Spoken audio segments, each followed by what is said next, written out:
अपने देश में जो अनेक प्रश्न हैं, उसमें सबसे बड़ा प्रश्न है कि यहां पर औरतों को और आदमियों को अलग अलग तरीके से देखा जाता। पता नहीं ये कैसे आया, क्योंकि अपने शास्त्रों में तो लिखा नहीं है। कहते हैं शास्त्रों में कि यत्र पूज्यन्ते नार्य, नारियां जहां पूजनीय होती है तत्र रमन्ते देवता। तो पता नहीं कैसे हमारे देश में इस तरह की स्थिति संपन्न हुई है, जिससे औरतों के प्रति कोई भी आदर नहीं। विशेषतः मेरा विवाह यूपी में हुआ और मैं देखकर हैरान हुई कि यूपी में घरेलू औरतों का कोई स्थान ही नहीं है। उनमें और नौकरानियों में कोई फर्क ही नहीं है। ये इस प्रकार क्यों हुआ और क्यों हो रहा? क्योंकि लोग उस ओर जागरूक नहीं। और कभी कभी देख करके तो रोना आता है, जिस तरह से औरतों को छला है, घर से निकाल दिया, कोई वजह नहीं, यूं ही घर से निकाल दिया। और ऐसे बहुत सारे हमने जीवन में अनुभव लिए और जिसकी वजह से अत्यंत व्यथित हो गए। समझ में नहीं आता था कि इस तरह से क्यों औरतों को सताया जा रहा है, और इनके रहने की भी कोई व्यवस्था नहीं। जब घर से निकल गई तो उनको देखने वाला भी कोई नहीं। बाल बच्चे लेकर के निकल आएंगी बेचारी। वो लोग तो है निराश्रित, पर बच्चों को भी बिल्कुल बुरी तरह से निकाल देते। ये अपने यहां की व्यवस्था किस तरह से बदल सकती है? इसका कोई इलाज है या नहीं? मैंने बहुत बार सोचा कि इसके बारे में लिखना चाहिए, पर लिखने से कुछ नहीं होगा। इसके लिए कोई व्यवस्थित रूप से कोई इंतजाम करना होगा, कोई व्यवस्था करनी होगी। और एक तरह से बड़ा दिल कचोटता था। ऐसी अनेक अनेक औरतें देखी हमने, जो आज रास्ते पर भीख मांगे। लोगों ने बताया कि ये अच्छा तरीका है भीख मांगने का।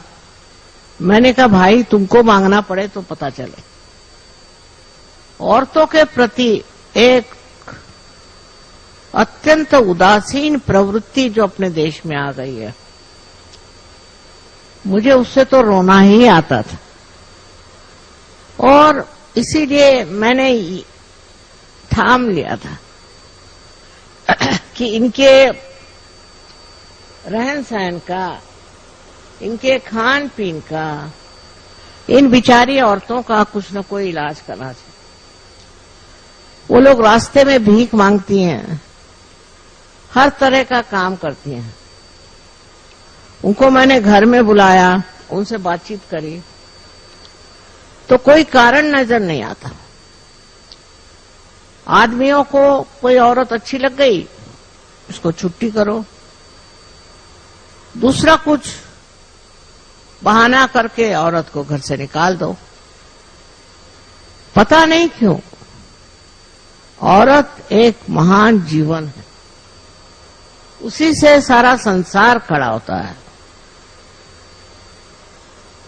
उसी से अपने देश में हजारों बाल बच्चे संसार में आते हैं, पर उनके प्रति इस तरह बेकदरी से लोग पेश आते हैं कि सहते सहते औरत भी पागल हो जाए। पर नहीं, वो अपने बच्चों की वजह से बड़े हिम्मत से जीती है, लेकिन करे क्या? उसके पास कोई खाने का जरिया नहीं, कोई तरीका नहीं है, तो वो क्या करे? कहाँ जाए? किससे भीख मांगे? कोई उनको दरवाजे में भी खड़ा नहीं करता। इसका कोई इलाज मुझे दिखाई नहीं दिया। इसीलिए मैंने बहुत सोचा कि सबसे बड़ा काम अगर कुछ है तो इन औरतों के लिए कोई स्थान बना देना। मैंने यही सोचा कि यहां आकर के वो सीख लेंगे, कुछ न कुछ काम सीख लेंगे। इसके अलावा ये लोग मालिश करना सीख सकती हैं। इसके अलावा ये लोग छोटे छोटे अपने होटल जैसे बना सकते, पर उनको सहाय करने के लिए कोई चाहिए, कोई स्थान चाहिए और उनको समझाने के लिए कोई चाहिए। इसी ख्याल से मैंने ये आश्रम बनाया है और इस पे सभी के प्यार को ललकारा, सारे विश्व के प्यार को ललकारा है कि सब लोग प्यार से इसे देखें। इन बिचारी औरतों का कोई दोष नहीं है। वो जो दर दर में भीख मांग रही हैं, इसका उत्तरदायित्व हमारे समाज का है। बहुत दुख होता है। एक औरत के नाते मुझे बहुत रोना आता था देख देख के, और जब ये बनने लगा मैंने कहा किसी तरह से ये पूरा हो जाए, और इसमें मेहनत करी काफी। इसका डिजाइन भी हमने बनाया, पर इसकी विशेषता ये है कि इसमें जो आपको सफेद रंग दिख रहा है ये खराब होने वाला नहीं। एक अजीबो गरीब तरीके से बनाया। ये इटली में मैंने सीखा था। इटली में मैंने सीखा था कि ऐसा रंग बनाना चाहिए कि जो छूटे ना, और मुझे इसका मालूम है टेक्निक, और उसको इस्तेमाल करने से देखिए कितना सुंदर सफेद रंग बन गया और ये कभी खराब नहीं होगा। कितना भी इस पर पानी आ जाए, कुछ हो जाए, कभी खराब नहीं होगा। ये मैंने एक एक्सपेरिमेंट के तरह से, लेकिन ये चीज है बड़ी अच्छी। धन्यवाद। और इस तरह की चीज बनाना कोई मुश्किल नहीं। मैंने कितनों से कहा कि आप इसको इस्तेमाल करें। सो यही बात हुई कि कौन करे तवालत, कौन करे आफत। इसमें कोई तवालत नहीं है, कोई आफत नहीं है, पर हमारे देश में एक और प्रथा चल पड़ी है कि जैसे चले वैसे ही चलने। फिर आप क्या बात कर सकते हैं? यहाँ एक से एक विद्वान हो गए, संस्कृत के पंडित हो गए, इतना ज्ञान दे गए, पर लोगों को इसका बिल्कुल अंदाज नहीं है। वो जानते ही नहीं कि कितने महान बड़े देश में आप पैदा हुए हैं और इसके अंदर कितना ज्ञान दे गए। यही कि औरतों को आप बिल्कुल कुछ नहीं समझते। औरतों को बिल्कुल जैसे कोई भिखारियों जैसे रखा जाता है। पति जो है वो शराब पिएगा और बीबी को मारेगा, और मारेगा नहीं तो भी उसको कुछ सहूलियत नहीं है, कोई सुविधा नहीं बेचारी को। वो किसी तरह से भी रह ले। हाँ, अगर वो कोई रईस की लड़की होगी तो ठीक है, नहीं तो बहुत सताते। और इस तरह से कितनी ही औरतें अपने आप पछाड़ी गई हैं। उसमें से कुछ तो घर से निकल खड़ी हो गई और भीख मांग रही, और कुछ ऐसी भी हैं जो घर में ही सड़ गल रही है, घर में ही रोते रहती और किसी तरह से अपना जीवन काट रहे हैं। पता नहीं समाज में इसके प्रति अभी खासकर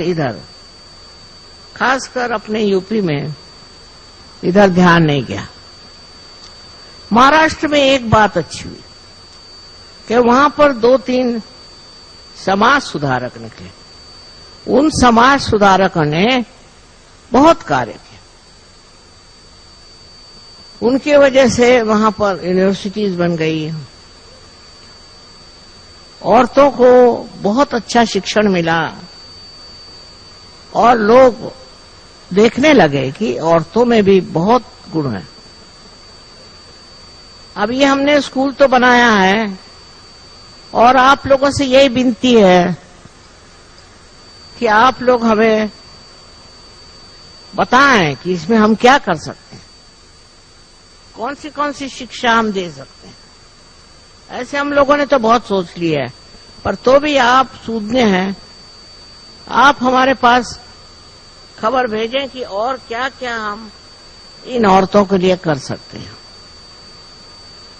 प्रदेश में हमने देखा कि वहां कायदा कानून ऐसा है कि कोई भी औरतों को इस तरह से सता नहीं सकता, ऐसी उनकी दुर्दशा नहीं होती।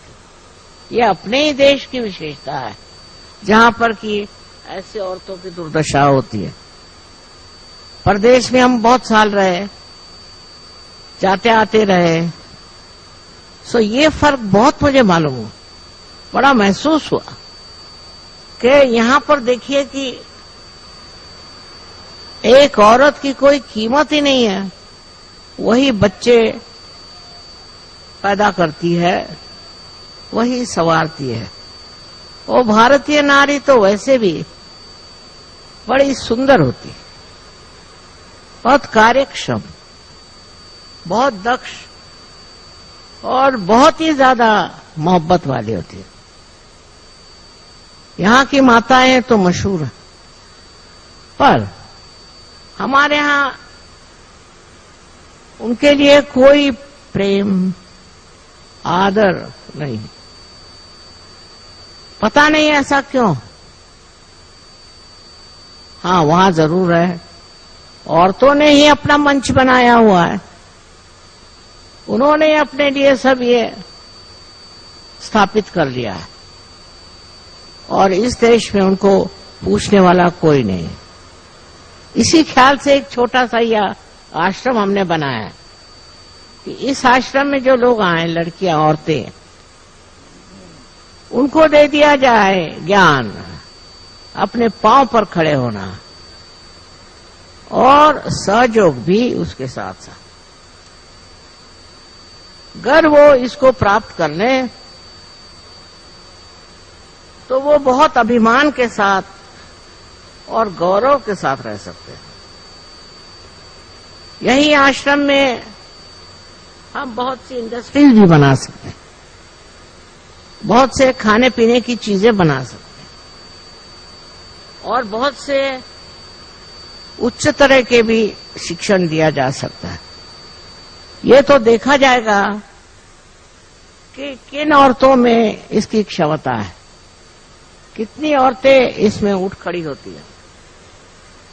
कभी कभी हमने देखा है कि ऐसे ही जगहों से जहां पर औरतों को इतना कुचला गया है,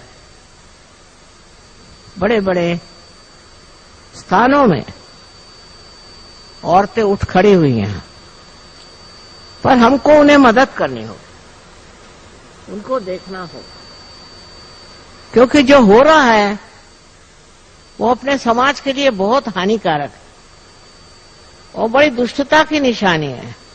उस तरफ हमारा ध्यान ही नहीं है, पता नहीं कैसे। उधर ध्यान देना बहुत जरूरी है। और जो ये औरतों की तरफ हमारा कहना चाहिए कि उनके लिए जो हमारे दिल में, हृदय में जो श्रद्धा होनी चाहिए वो नहीं, बिल्कुल नहीं। और हम बुरी तरह से उनको सताते भी हैं, पीटते भी हैं, बात बात में मारते भी हैं।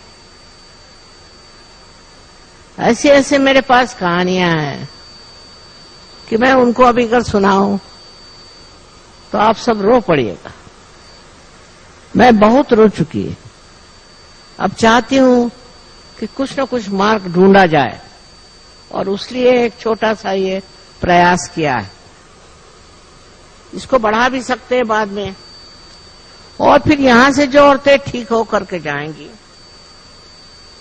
जो यहां से कहना चाहिए कि परिपक्व होके जाएंगे, वो कुछ न कुछ अपने जिंदगी में करेंगे। इतना ही नहीं, वो अपने को संभाल सकती हैं, अपने बच्चों को भी संभाल सकती हैं और बाइज्जत अपनी जिंदगी निभा सकती हैं। ये बहुत जरूरी है। उनको कितना भी आप शिक्षण दीजिए, कुछ दीजिए, घर में उनकी अगर इज्जत होती नहीं तो वो क्या करेगी बेचारी। उनकी पढ़ाई लिखाई की इज्जत अगर नहीं होती तो वो क्या करेगी। इसलिए कोशिश यही करनी है कि इनको इस लायक बना दिया जाए, इन औरतों में यह आ जाए हुनर कि वो स्वाभिमान के साथ अपनी जिंदगी काट सके। वो भी इंसान है, वो कोई जानवर तो नहीं है, वो भी इंसान है, और इंसान की पदवी उनको देना ये नितांत आवश्यक बात है। अगर हम ये बात नहीं समझेंगे, पहले तो अपने घर द्वार से शुरू करें, वहीं से देखिए कि कैसे क्या चल रहा है। हमने तो बहुत बहुत नजदीकी तरीके से देखा है, और सिवाय रोने के और कोई मार्ग नहीं था। मैं जान करके हिंदी में बोल रही हूं, क्योंकि परदेशी लोग हैं, इनके सामने अपने देश की औरतों की निंदा कैसे करें।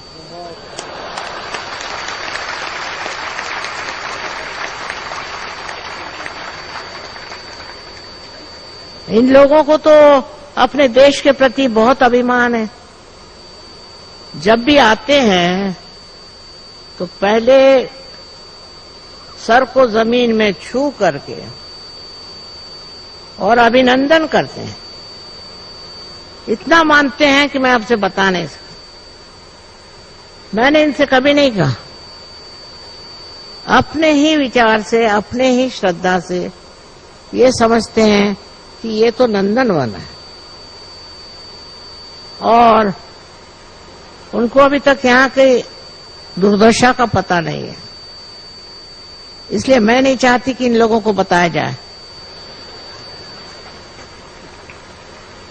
अपने देश की बुराई करने में क्या रखा है, पर जो बुराई है उसको निकालना चाहिए, उसको हटाना चाहिए, उसको एकदम साफ कर देना चाहिए। यही बात मैं आप सबसे कह रही हूं। वहां औरतों का मान होने का कोई विशेष कारण तो है नहीं, पर वहां के कायदे कानून ऐसे बन गए थे कि कोई भी औरत, वो कहीं पड़ी हो नहीं हो, कैसी भी हो, उसकी बेइज्जती नहीं होती। इसलिए हमें भी चाहिए कि हम भी समझे कि ये बहुत बड़ी बात है कि हम भी अपनी औरतों का मान करें और उनके प्रति श्रद्धा रखें। हमने तो इतनी भयंकर चीजें देखी हैं कि विश्वास नहीं होता कि कोई इंसान दूसरे इंसान को इस तरह से छल सकता है, सता सकता है, परेशान कर सकता है। एक अजीब तरह की गुलामी है। हम तो अंग्रेजों के गुलामी से तो छुटकारा पा गए, लेकिन हमारे समाज में जो इस तरह की गुलामी है, उससे छुटकारा पाना बहुत जरूरी है। हमारे देश की महिलाएं मेरे ख्याल से कम 70% और बाकी आदमी लोग हैं। इतना होते भी आदमियों में बड़ा घमंड है, अपने को पता नहीं क्या समझते हैं और सोचते और सोचते हैं कि हम चाहे जो भी कर लें सब मामला ठीक हो जाएगा। ऐसा नहीं। एक औरत भी स्त्री है, एक समाज का बड़ा भारी घटक। उनके साथ जो भी आप जाति करिएगा उसका फल आपको और आपके बच्चों को भोगना ही पड़ेगा। अब हम लोग देखते हैं कि हमारे बच्चे भी खराब हो रहे हैं, क्योंकि उन पर नियंत्रण कौन करे। माँ को तो कोई अधिकार नहीं और बाप को फुर्सत नहीं, तो उन बच्चों को ठीक कौन करेगा और कौन देखेगा। ये तो घर घर की कहानी है। मैंने तो देखा है कि यूपी में देखिए कि कॉलेज में जाने वाले लड़के दिन दहाड़े कॉलेज से छुट्टी पा करके और किसी भी रेलगाड़ी पे चढ़ जाएंगे और वहां लूट खसोट करेंगे। और उनकी माँ लोग करेंगी क्या? वो तो कुछ बोल नहीं सकती, उनका तो कोई सुनता नहीं। इस चीज को बदलना चाहिए और अपने घर की जो औरतें हैं उनके सामाजिक व्यवस्था उसकी उन्नति करनी चाहिए, उसके और विचार करना चाहिए। जो अपने घर में है वहां से जब शुरू होगा तो और भी जगह हो जाएगा।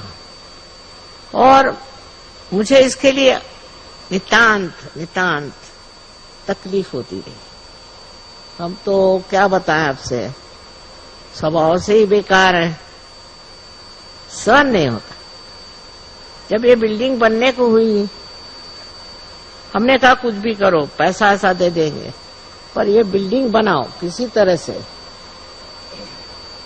और जब ये बिल्डिंग बन गई तो मुझे बड़ी खुशी हुई। कम से कम एक चीज ऐसी बनी है, ऐसी एक चीज बन गई कि जिससे औरतों की तरफ ध्यान आकर्षित होगा और लोग उनको कुछ तो उनको मोहब्बत से इज्जत से रखेंगे। ये दुर्दशा मुझे नई तरीके से क्या बताना है, जो है सो है। पर आप लोग अपने वैयक्तिक जीवन में देखें कि आपके यहाँ औरतों का क्या हाल है, आपकी माँ बहन उनका क्या हाल है, और उसके बाद समाज की ओर दृष्टि करें। ये ठीक हो जाने से आपका देश बहुत उन्नति पे पहुंच जाएगा, बहुत ऊंचा उठ जाएगा। जहां पर औरत निर्देश करती है और संभालती है वहां बड़े महान लोग हो गए। पर यहां जिस तरह से घटित हो रहा है, इस छोटे से प्रयास से आशा है, मुझे आशा है कि कुछ तो हालात ठीक होंगे। और इतने दिन से मैं जिस चीज के लिए रोती रही और परेशान थी, उसके और सबका ध्यान जाए और सब लोग उस ओर देखें। सहयोग से आप आत्मा को प्राप्त होते हैं, ठीक है, आत्मा को जानते हैं, पर सबके तरफ आपकी जो दृष्टि है उसमें करुणा होनी चाहिए। आत्मा को प्राप्त करके आपके अंदर करुणा नहीं हुई तो क्या फायदा है। करुणा होनी चाहिए और उस करुणा में आप देखिए चारों तरफ आप देखकर परेशान हो जाए कि ये माएं और बहनें किस दुष्ट चक्र में फंस गई हैं। इसके लिए आपसे विनती है मुझे कि आप आस पास आंख घुमा कर देखिए, घर बाहर देखिए और औरतों की जो स्थिति बनाई हुई है उसे व्यवस्थित करने का प्रयत्न करें। हमने तो एक छोटा सा प्रयास किया है, पर आप लोग बहुत कुछ कर सकते हैं और इसीलिए मैं आप सबसे विनती करती हूं कि जैसा आप मुझे प्यार करते हैं ऐसे ही अपने मां को और अपने बहनों को प्यार करें। अनंत आशीर्वाद है।